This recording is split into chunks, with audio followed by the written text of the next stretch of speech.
This is the Roundtable. Hi there, welcome. Thanks so much for being here on the Sunday on the Roundtable program. We are well into election season. Your Vote 2013 upon us, and coming up in September, a primary for the Toledo mayoral position. Earlier this week, we saw a number of the candidates doing battle, if you will, at the first formal debate. You see them there at a local church. Those candidates being the following: Mike Bell, of course, in office right now, Michael Collins, Opal Covey, Alan Cox, Don Guzdowski, Michael Konwitzki, also Anita Lopez and Joe McNamara. The list is there. Here with us today are what has been deemed, I guess, you guys, would you call yourselves the outsiders looking in? That's one term. Sure. Okay, that's a fair assessment. But in the next few days, in the next few weeks, 13ABC, Toledo Blade coming together, hosting a forum. You guys were left out of it. Did you deserve to be in it? Absolutely. We deserve to be in it. Why?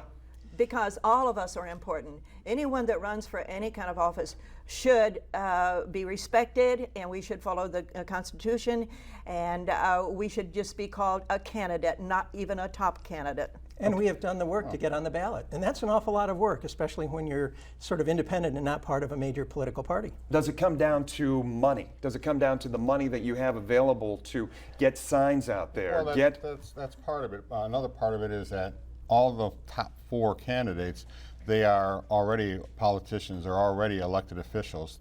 Basically, they're proven vote getters, and so apparently only their opinion matters. I mean, they have the money, they have the union backing if in cases, they have the quote-unquote political experience, but ideas and experience that we have is kind of discounted. They have to give us the respect of going up the ladder just like they did. I told the candidates before we started here today this was going to be like they haven't eaten in weeks. I'm going to sit food out here on the table, and I'm just going to throw things at you guys, and I want to hear your comments on it.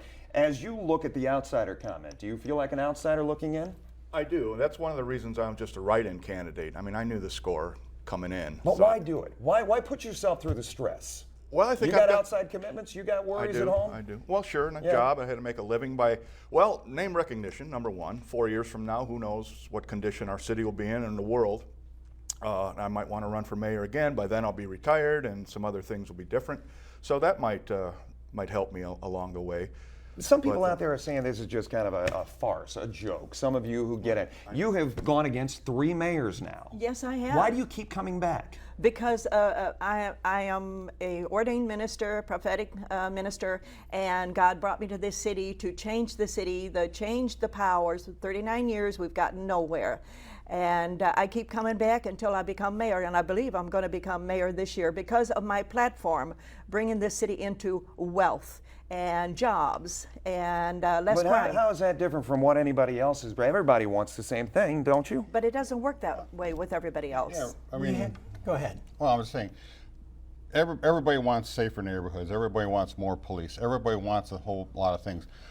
What I'm trying to say is, how are we going to pay for that? I want to get the fiscal part of the city in order. We waste a lot of stuff. We waste a lot of money, and those are resources. For every $100,000 or $200,000 that we waste on some person or project that's ineffective, that's $100,000 or $200,000 that we have unavailable for something that may be more effective. We saw this past week Mike Duggan up in Detroit, a write-in candidate. He got through. He is going to take on another candidate for I don't know why anybody would want to be mayor of Detroit right now, but why do you, as a write-in candidate, want to be mayor of Toledo?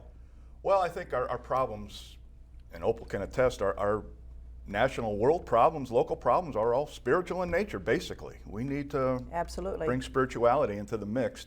So that's my main thrust.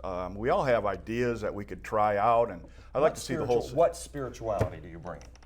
Well, love, number one. I mean, we need to just minister to one another. There was an article in the Blade just today about effect our last mayor, Jack Ford, had quite an article by Keith Burris in there. And it's about service.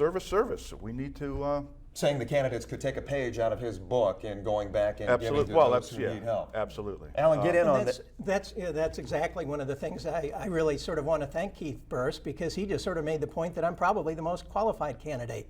I was with Neighborhood Housing Services, working in the communities before I started with the city. I've been with the city for 23 years in their Department of Neighborhoods, working for the neighborhoods. And now I've been 10 years as the president of Ask Me Local 2058. And in '97, Do you have the support of that union? I don't. I have the support of the union. I'm not their endorsed candidate. I should correct that. Okay. So, and in '97, I ran for mayor. That was the one and only time I've run for an office. It's because I understood management and leadership at that time.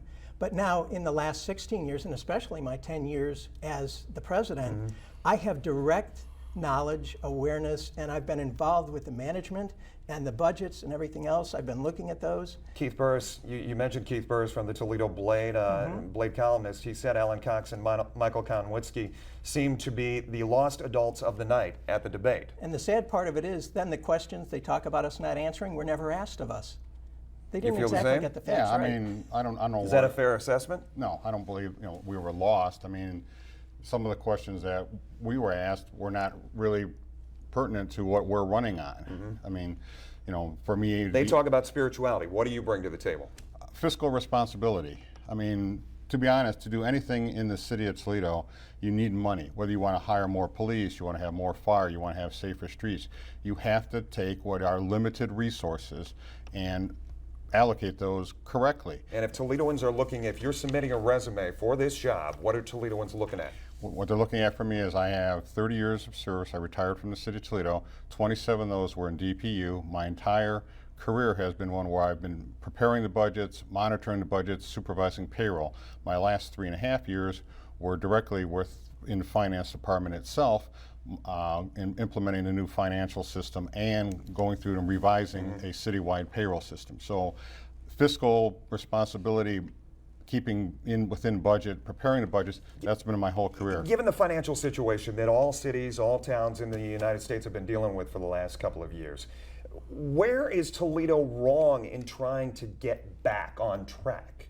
right now? They have never been back on track. Because from the beginning of time, this city has been destined to be a resort vacation city. That's what God destined this city for. It has come up a little bit with a few buggies and things, but it has never come to its full potential. Now, this is why I'm sent. Okay, I'm a prophetic evangelist, and I talk, when God talks to me, he says, tell everybody. This is why I'm here. I'm telling everybody what God has told me, that this city. Let me ask you specifically, just Okay. because your name has been out there, you've been talked about for years, ever since I've been here back in Toledo. Why not try council? Why not try school board? Mayor has not worked out, right? It hasn't yet, but I believe it's going to work out this year. I feel very sincere about it. In 2000, God spoke to me and said, you're going to be mayor, not city council. Did he say of Toledo? Well, it's of Toledo. That's where I'm Okay. at. Yeah, definitely. But and it kind of scared me half to death. But anyway, people said that city council. I said no. They said it back in the '80s. I said no. That's not where God wants me, and I will know where God wants me. Yeah. And it is the mayor of the city of Toledo. Why? You said a resort town. Because the town has to be changed, the power has to be changed. I am a Republican, and it has to be turned to the Republicans' hands in order to get this done. You have seen 39 There was some question years. about you changing affiliation. Yes, I did, because God told me, said do it, because it's a good party, and the party will bring change to the city of Toledo, which is to bring millions in year, jobs, businesses. It'll be on automatic combustion, just like Gobella's was. And I'm here to offer this millions that God says God's going to do it. Okay, and let's show me how. get into some hard facts as far as what we need to put on the table as far as an administration, a Cox administration is concerned. Right. Hard facts as far as finances, as far as development, as far as manufacturing. What do you say? Well, first of all, the budget. I've already identified 1.3 million in jobs that need to be eliminated or changed, and I've only gotten through 18 out of 45 departments. So that's one of the things that we can talk about. Economic development, something that the city partners with, but they should not be the primary drivers in that. But there are things we can do to help support those that are trying to be good businesses, especially the smaller and the medium-sized businesses. Those are the ones that are going to stay here for a long time. So we need to be looking at all of that. Gazdowski administration does what? Well, As far as the financial situation, the manufacturing situation, bringing jobs back. Our city was built on manufacturing. All the old factories, well, Jeep's essentially the only one left in any real sense. Champions down, textile leather, as we were talking earlier. I don't think those days are going to come back again. We need smaller businesses. I think one of the issues we could do is I'd like to see a KOA type campground at the old sports arena area. I think that would revitalize the whole east side. A lot of small businesses with 2 or 3 employees. The Marina District, you're right? talking about. Yeah, essentially. A campground. Right. How does that bring back well, jobs? as Opal was saying, if we want tourists, we're not going to go manufacturing again, I don't think. I don't see it coming back. So if we're going to go tourists, we got a lot of things to offer here in Toledo. We got the gambling, we got the ball games, we got the museum, we've got COSI, we've got just so many things. Let me ask you, as a group, over the last couple of weeks, we have covered the issues, the ongoing issues with Maumee Bay, with Lake Erie, with the algae blooms, with all the work that the state's dumping like $3.5 million into farmland along the Maumee River and the Sandusky River so that phosphorus does not filter in. Are we killing the Maumee River? Are we killing the lake right now? Do you think? No, not really. I mean, is that something that's important to you? Well, it is important. We've got the EPA mandate for getting rid of the combined sewer overflow issue. So we got $400 to $500 million that we're expending on the wastewater treatment. So that's all part of that. They're doing everything they can to clean up the Maumee River, to clean up the Maumee Bay, and things like that. So that is important, but that's already being done. That's already being handled in many ways. I mean, runoff from farms and that, they're trying to track that there. And but that's going to get to the system. Let me ask as well, as we go forward in this process, you guys just have a few weeks. It's like running around with your heads cut off, I'm sure. It's kind of crazy for all of you if you're campaigning out there door to door and getting your name out. But as we look down the road, we see there are planned debates. There are more planned debates, and your names aren't there. You've got one coming up. I know you are included in one that is just down the road as far as realtors are concerned, housing industry here in Toledo. Fair housing in the UT law. But how do you guys get included in these? I mean, if you're not in the forefront. Well, and that's media's how got to change.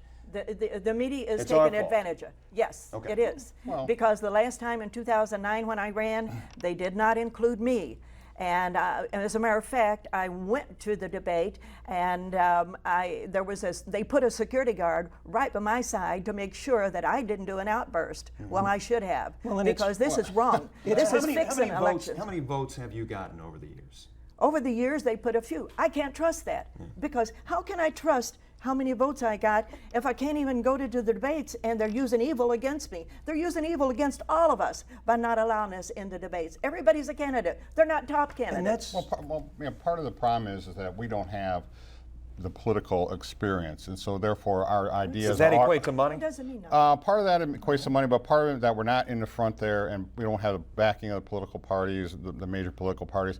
So all we have is ideas and experience. I mean, if you look at those top 4 But candidates, I guess the same question I asked her: Why mayor? Well, I mean, isn't there a starting ground? well, No, if you want to, because the mayor's job Right. is different from a Right. council person. It's different from a board, a school board member. The mayor is a chief executive and administrative officer. They have to have excellent managerial and leadership skills. I understand, but That's a even as we started here today, you said even a council person legislates, correct? Yes, they legislate, but it doesn't necessarily mean that you have to go through the entire process. If you've already got the leadership skills, like I've proven, and in '97 I got almost 18% of the vote, I've clearly shown that you don't have to follow the usual political routine to be electable. That was a very strong third. I need to just say that we're not as polished as the professional politicians. I think if the audience understands that, that doesn't mean our ideas are without merit. And we've got things to say, and I respect and I'm concerned about your place, the 13, and all the media. I mean, there could be 50 people running for mayor in theory. So, I mean, how can you have an hour-long debate and have 50 people there?